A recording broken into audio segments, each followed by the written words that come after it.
break the grip of corruption and black money, we have decided that the 500 rupee and 1000 rupee currency notes presently in use will no longer be legal tender from midnight to night. Persons holding old notes of 500 or 1000 rupees can deposit these notes in their bank or post office account from 10th November till close of banking hour on 30th December 2016 without any limit. There may be some who, for some reason, are not able to deposit their old 500s or 1000 rupees notes by 30th December 2016. They can go to specific office of the Reserve Bank of India up to 31st March 2017 and deposit the notes after submitting a declaration. After seeing this video, you must have understood that now we are going to discuss the demonetization. On November 8, 2016, our Honorable Prime Minister Mr. Narendra Modi announced the demonetization of the currency notes of rupees 500 and 1000. Further, the government gave people a period of around 2 months, which he was saying in the video, to deposit all currency notes of the said denomination with any bank. In India, this is not the first time when demonetization took place. In 1946 also, the Reserve Bank of India has demonetized rupees 1000 and rupees 10,000 currency notes, which were then under circulation. Then in 1954, the government introduced new currency notes of rupees 1000, 5000 and 10,000. Further, these notes were demonetized in 1978. So when the Morarji Desai government decided to curb illegal transaction and anti-social activities. So basically we have understood that why demonetization took place. So it is an act of cancelling the legal tender status of a currency units in the circulation. Demonetization policy is a measure to counterbalance the current economic conditions. Now you must have heard that in the speech of Prime Minister that from today, midnight, this 500 and 1000 rupee note would become a piece of paper. So what is this being piece of paper? Or he said a word that now this would be no more a legal tender. So now let us understand that what is legal tender. See, the legal tender can be defined as anything recognized by law as a means to settle a public or private debt or meet a financial obligation, including tax payment, contracts and legal fines, damage, anything. So we can say the national currency is the legal tender in practically every country. The legal tender is the legally recognized money within a given political jurisdiction. So in that day, means the 8th November 2016, this special characteristics of legal tender in the rupees 500 and 1000 was seized. See why government did this. No, so what was the aim behind demonetization? The first one was to curb the corruption. So the idea of the government was to curb the corruption, means to track the unaccounted black money or cash on which income tax has not been paid. So people were directed to quote their permanent account number if their deposits with the bank exceeds rupees 50,000.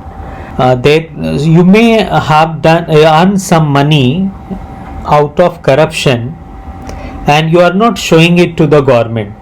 So if you have this money in the form of, usually people keep this money in high denomination notes like 500 and 1000 note. There were, you must have seen that time the what kind of news were being spread. Many of the people were throwing the money on in rivers, and government wanted to curb the corruption. So whosoever is having this type of money, that money will come out, or it will not be in their use, because the after some time, if you are not depositing it in the bank, then it will become useless after some time.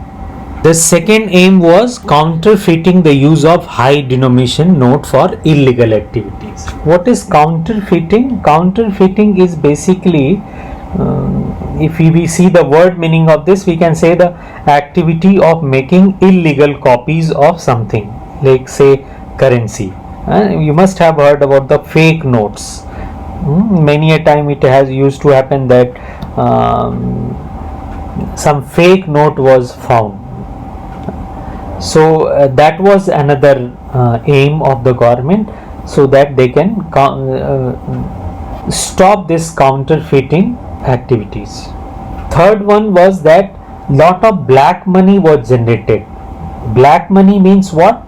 You have earned it not from the illegal activities, you have earned it, but you have not shown it to the tax authorities. Means this income, the income which has not been declared to the income tax authority, that is known as black money. So basically these three aims were there behind demonetization. Now let us discuss about the features of demonetization. So basically there were four features. A, tax administration measure.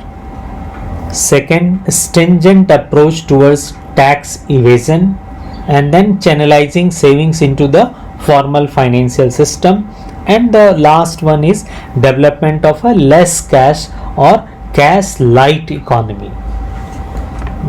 Now let us discuss it one by one. The first one, which we talk about, the tax administration measure. See, cash holdings arising from declared income was readily deposited in banks and exchanged for new notes. So however, people holding black money had to declare their unaccounted wealth, and they have to pay taxes also at the penalty rate.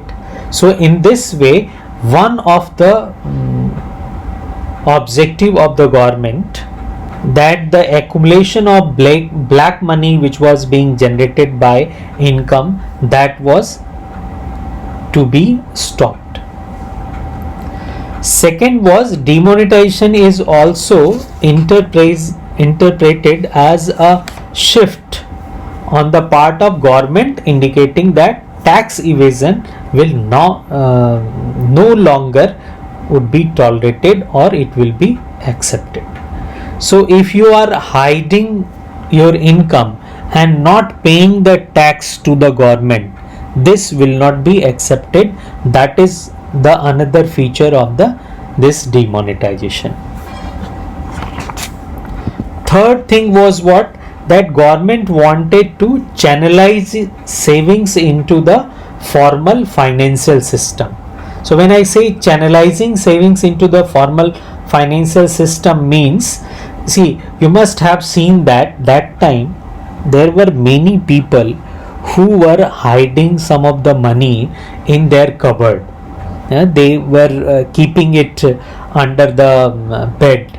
So but this money which they have kept there is not being used in productive activities.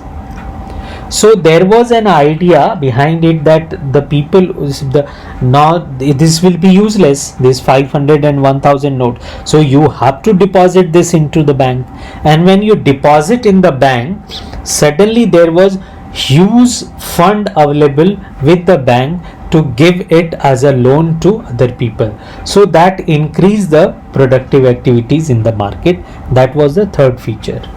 Another feature of the demonetization was to create a less cash or cash light economy. This less cash or cash light means that when the people are using more and more of cash, then there are always a chance of not developing our formal financial system, as well as we won't be improve our tax compliance also. So it is very necessary that if we start doing all the transactions using the bank, using the digital payment system, then naturally there would be less cash, or at least cash light economy. I'm not saying the cash less economy. Cash less economy is not possible, but we can make it cash light economy.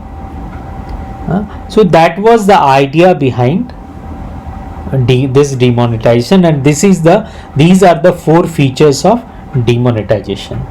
If we have to see the impact of demonetization, we can see it that what was the impact on a certain aspect of the economy, like money and interest rate. If you see this, then obviously there was a decline in the cash transactions, the bank deposits were increased, and then the third one was there was an increase in the financial savings also, because people have deposited their money into bank, so savings was increased. If you see the impact of this on the private wealth, I would say that there was decline, since some of the high demonetized notes were not returned, and the real estate price also fell so drastically. Public sector, if you see, then there was no effect, it was as it was. Digitization, obviously you may understand, or you just see that how many times the uses of Paytm and other e-wallets was increased at that time.